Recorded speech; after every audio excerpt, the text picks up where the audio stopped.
Well, I didn't think, Clay, our draft preview would be like this, but here we go. It is our Zoom edition of the 2020 draft preview, and I guess it goes with the times considering it's a virtual draft that we do this virtually from our homes and preview this draft.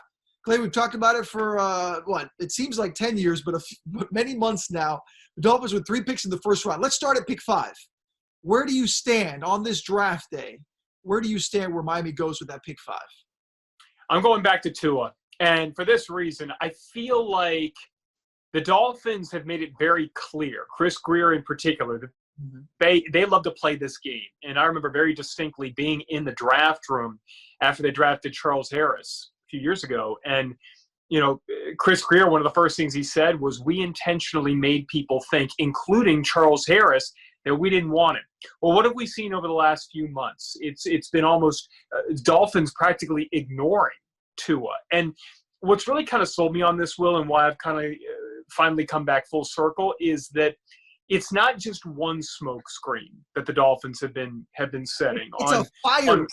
It's on fire. It's on everywhere. Fire. And on Wednesday now it's trading up for a tackle. And so it just kind of tells me, well, hey, all this stuff, they have done a masterful job of throwing out so much stuff that it just brings me back to the original thing, that the most likely scenario is what I think is going to play out. It makes too much sense, and all the conversations we've had on the podcast and the show, on social media with fans of the Dolphins, and, even in text messages with ourselves or at the station where we're just kind of sitting at our desk talking. Tua makes too much sense. And I know the draft is not a science. I know that there's no exact formula. I know that every team formulates their opinions, and you can have a team right now looking at Tua and saying, even before the injury, I didn't think he was that special. I get it. But there's something with Tua and the Dolphins that is always connected. We know Stephen Ross wants a star. We know he wants his quarterback. We know he wants a name. We know this team needs a jolt.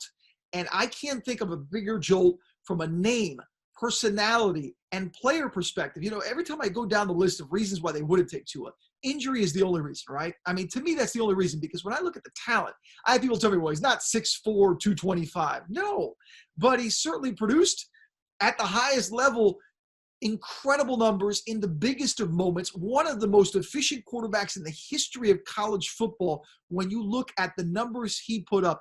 To me, Clay, I know that these decisions don't always make sense, but this just makes too much sense. I haven't veered at one moment from the day that Tua's season ended and he was coming out, we knew he was going to be a pro, that the Dolphins were going to find a way to get Tua. And here we are, draft day. I still feel they're going to find a way to get Tua, whether it's at 5 or moving up a couple spots to make sure they get him. So what you're saying is it makes Tua much sense, right? I think the thing, Will, that I want to make sure, if I'm a Dolphins fan, that the team does, don't mess around with this. And, again, I fall back on this report that we were hearing on Wednesday about trading up for a tackle. And first off, teams don't tell you what they're trading up for. They're not going to say, oh, yeah, we really love those tackles. If they do, they're telling you because they want the quarterback. So I don't believe that they're telling Detroit, we want to come up to 3 for a tackle. So I just feel like, Will, the one thing that you have to make sure of is get out of this thing with your guy. And I understand, look, Joe Burrow is the cleanest prospect because he doesn't have the injury history that Tua does. But we know that the Dolphins have been in love with Tua for quite a while. So don't take that chance. Don't just set the smoke screens and don't give LA a chance to get in front of you at 4. Don't give the Raiders a chance to get in front of you at 4. Like, go to 3. And even if you decide that the price to get up to 3 is too rich, don't try to trade back and then take a chance. And Will, I'm going to say this too. We're both on the same page as far as Tua. If they come out tomorrow and they end up getting Jordan Love, I would feel a lot better if if I'm a Dolphins fan, if they do that at 5. Because to me, if it's a franchise quarterback, if he's not worth taking at 5, then he's not worth taking at 18 or 26 or even trading back up 10. And that's the thing is, the thing with the Dolphins is this is the problem with the quarterback situation. If they truly believe they have a franchise quarterback in this draft, they've got to get him. And obviously Burrow, they have no control. You mentioned that. But if it's Tua, now if it's Justin Herbert, That's a whole other conversation. Look, we've had enough conversations, read enough stuff. I've had enough conversations the last 2 weeks with draft analysts, former players, talking about Justin Herbert, and they all say the same thing. He's got skills. He has got the prototypical size. If anything above that, I mean, the guy's 6'6". He's a huge guy with a strong arm, but he just never looked the part with consistency. That doesn't mean he couldn't go somewhere and be that kind of quarterback in the NFL. I think he can. But when you talk about clean, use the word clean prospects. That's why a guy like Jordan Love, to me, as much as his talent intrigues me, I look at Jordan Love as a project. And a project, by the way, that if you're patient with and if you really work with, you've got a chance to have something special. There's no doubt that the talent is there. I just don't think the Dolphins are in a position right now, the way they have structured this franchise with all these picks, with the money they've spent, they went out and were active in free agency, to get a project. I think they need to get a guy who can play and can play fairly soon and can play at a level that when all those other guys around them have developed and the signings that you've had in free agency produce, you need a quarterback who can match that production. And I think the only one who fits the bill right now when healthy is Tua. And this is the reason why I said what I did. The one thing that I will concede about all this stuff, and look, I'm a draft freak. I love reading all this stuff. I love reading the breakdowns. I love finding people who know a lot about this stuff that I feel like make me smarter. But I'm also perfectly willing to concede and admit that Chris Greer knows a heck of a lot more than I do. And any of these guys have spent a lot more time. Doesn't mean they're going to be right. Doesn't mean they'll be right. But they know. They certainly have done the research. 100%. So this is – when I'm talking about the quarterback, this is all I'm saying. I hate the term value when you're talking about a quarterback. I hate the term, hey, why take him at 5? Right? He may have been there at 18. You don't know that. And if you're taking a quarterback in the first round of the draft, if you are taking your franchise quarterback, you darn well better be in love with him. And if you're in love with the guy, you're taking him at 5.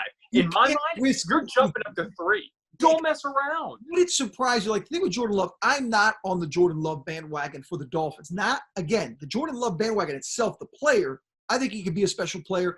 I think that a team that gets him can groom him, give him time, sit a year or two, and become that guy. I just don't think the Dolphins are in that position.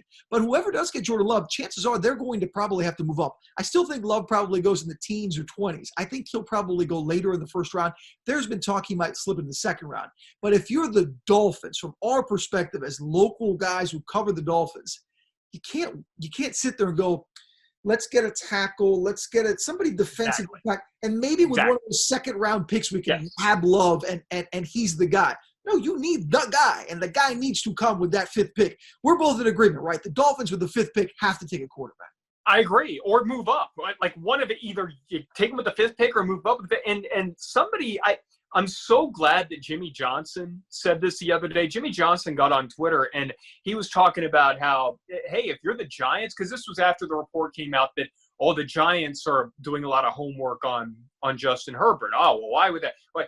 And the immediate assumption was, okay, well, they're just doing it for the prospects of the future, if they end up playing him, whatever. What Jimmy Johnson said, which is brilliant, is if you're the Giants, you've got your franchise quarterback, right? But there are a lot of teams that don't. So if you take the value, and this is where I like the word value with quarterback, the value of taking a franchise quarterback there means that you can turn around and trade him if you're the Giants. So let's turn this from that to the Dolphins. That happens. I can't imagine that. But then again, no. But this is so what Jimmy Johnson was saying too, because somebody mentioned that he did something similar with Steve Walsh, and he did. He ended up flipping him to the New Orleans Saints when he had Troy Aikman. So it's like, okay, you don't play the value game when you don't have a franchise quarterback. You don't, to your point, because you're talking about this checklist, right? Tackle where, well, I mean, the guy on our draft board, Andrew Thomas or Jedrick Wills, like these guys. No, get your quarterback first, then play the value game later. Like, Dolphins fans have been waiting so long, and we know if you're in the Dolphins front office, you have not had the benefit, the ability to have that margin for error, because you've got a quarterback who can make up for some mistakes in evaluation elsewhere. Get that figured out. Yeah, I'll tell you one thing, too. The one thing I think where there is smoke and there's fire and there is actual something that could happen tonight on draft night is that offensive tackle following the selection of the quarterback. I don't think in this draft you're smart waiting to 18 or 26 if you truly want a tackle that can be a franchise tackle. There are project tackles. There are guys that you can get late in the first round or in the second round that are probably going to be starters in the league. Maybe not instant starters, but will be starters. Josh Jones, Austin Jackson. These are guys that I think are very valuable players. I don't think they're plug-and-play franchise tackles, though. I think you have a list of 4. You mentioned Andrew Thomas and Wills and Wirfs and then Becton. These guys that seem to be that projection. You got to get one of those guys. Wills is a guy I like. He may go as early as 4 to the Giants. If the Dolphins do get that quarterback, get 2 at 5, they have all the ammunition in the world to get that tackle. Then as a left-handed quarterback, that right tackle is valuable. Go get Wills somehow.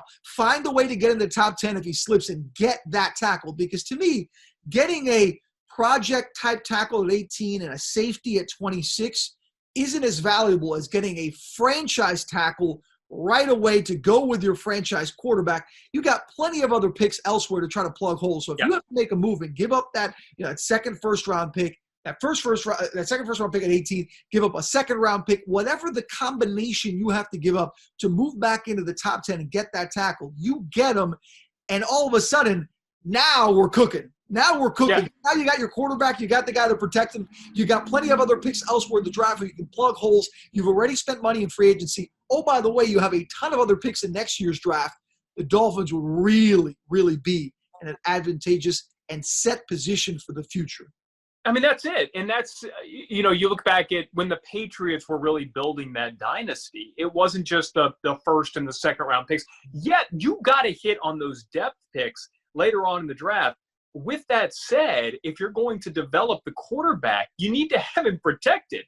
And so I'm with you in that you can afford to shave off one of those later round picks. You could even, in my mind, afford to spend 18 and 26. And I have the draft value chart in front of me. So you could afford to spend 18. He's getting a franchise tackle? Yes. But what drove me nuts on Wednesday was this idea that when you don't have the franchise quarterback, you would go out and spend your valuable draft capital to go up and get a tackle before you have the quarterback. That was at the point when I wanted to take. There have been many moments where I wanted to go outside and throw my phone in the water during the last few weeks. That was one where I was like, "You've got to be kidding me!" So to me, the Dolphins have done a masterful job. They've built up all this suspense, and it's not just 1 or 2 smoke screens. It's been 3 or 4 or 5, which is exactly how Chris Grier wants it. It's how he should have played this. But it just says more to me, which brings us back to the beginning. It just makes it even clearer to me that the original plan is still in place. It's been the plan all along. They're going to get Tua Tagovailoa, no matter what, like in draft day. They're going to find a way to do that. And move and groove and get your tackle. We tank for Tua for a reason. That's what we talked about for the last year. All right, so as we look at the first round, because this conversation, since the first round is tonight, it's just tonight. The rest of the draft continues over the next couple of days. We want to keep it to just a first round discussion. So we've kind of laid it out, but let's relay it out in the sense of not necessarily a prediction, but in what we look at happening tonight draft-wise. In our eyes, the perfect scenario, and I'll keep it simple with me. Get Tua, get a tackle, get out of the first round and move on. That's it. I don't care. I understand there are people doing their mock simulators and, hey, you grab Tua, then maybe you get a Josh Jones or an Austin Jackson, you get a Delpit or, safety somewhere, you get a guy, you get a running back. No. Get your quarterback, get your tackle. I understand that it's not as easy as that because you have to have a willing trade partner to make the move. I understand that. I understand that it's not as cut and dry as I'm making it sound. But if you're Chris Grier going into tonight, that should be your focus. Leave your first round with Tua. Leave your first round with a tackle that protects him, and then worry about the rest of the draft to fill in holes. You still got holes, but you need 2 major spots for the future filled right there if you can get it done. That's it. It's you say you're keeping it simple? Well, because it is simple. Get that done. Now, I'll add this caveat. If they end up making a move or put it this way, if they draft at 5 and Burrow is the only quarterback off the board, and at 5 they end up taking one of Jordan Love, Justin Herbert, or Tua, I'm going to be okay. I'd be okay with that. No. I get that. But I would be willing to admit that the evaluators know more than I do at that point. Well, if you're in love with a guy, look. Yeah. But all I'm saying is, if you spend all this time, that you're not going to spend that first pick on the guy that you believe in. If you can't, put it this way, when we're on the Zoom chat after all this is done with Chris Greer and we hear the conference calls and all that, if he can't stand up there and tell us and tell fans that we believed enough in this quarterback, whoever it is, to take him at 5 or to trade up for him, then how can you sell us, the media, and more importantly, the fan base, that you believe in that quarterback enough to lead you into the next decade and beyond that? That's the only thing I want. I am willing to admit that those guys know more than we do when it comes to evaluation. Yeah, they do. But Absolutely. Get the quarterback. Yeah, Get the quarterback, whoever it is. And I believe in conviction. I agree with you. Look, you mentioned the Giants last year getting Daniel Jones. Kind of shocked everyone. They got him at 6. He looked pretty darn good his rookie year. Had some fumble issues, but they're clearly happy with him. They believe they have their guy. But then you just go back a few years, and you see the Bears moving on up to get Mitchell Trubisky, and that clearly hasn't worked out. Now, you can sell conviction only so far. That's where their smarts have to come into play. And to me, that's where you keep thinking. A guy like Tua, to me, yes, Jordan Love is enticing. Yes, Justin Herbert has size and potential. Tua, to me, just looks like the guy. I mean, it's just – and it's been sold that way, and it looks like they – before we go and end this first-round chat, what shocks you? What is the moment that the Dolphins could possibly do in that first round where you're just left shaking your head? No quarterback. And again, that's – I wouldn't go as far as to say shock if they ended up, going with the scenario which had been kind of thrown out there on Wednesday, which is you take the tackle first and then package your picks, get up and get that third or fourth best quarter. Like, that wouldn't shock me, but it would be disappointing. I think if you're a fan and a member of the media who's up, if you ended up getting what I think was your second, like, you can't sell me on the idea that a quarterback that wasn't good enough for you to take at 5. That would be disappointing, but it wouldn't be shocking. Yeah, exactly. Why take that? Right.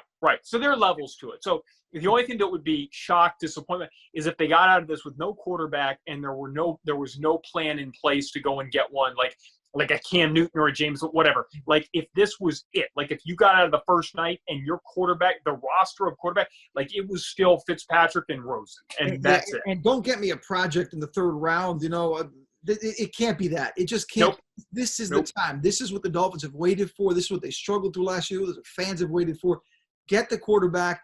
We'll find out soon enough in just a few hours. Again, the draft here on Local 10. Clay and I are going to continue this conversation after the draft. We'll do Facebook. We'll Zoom. Follow us on Twitter at Clay Ferraro WPLG. I'm at Will Manso WPLG. Again, our Facebook page for Local 10. We'll have all these discussions. We'll get your questions as well. Finally here, let's see if they get the next Drew Brees and Tua's holding that championship picture one day in the future behind it. You know where that was, right? In Miami. That was at Hard Rock. Yeah. Yeah. Good memories. Hopefully Tua can make a few more. All right. We will talk tonight after the Dolphins pick.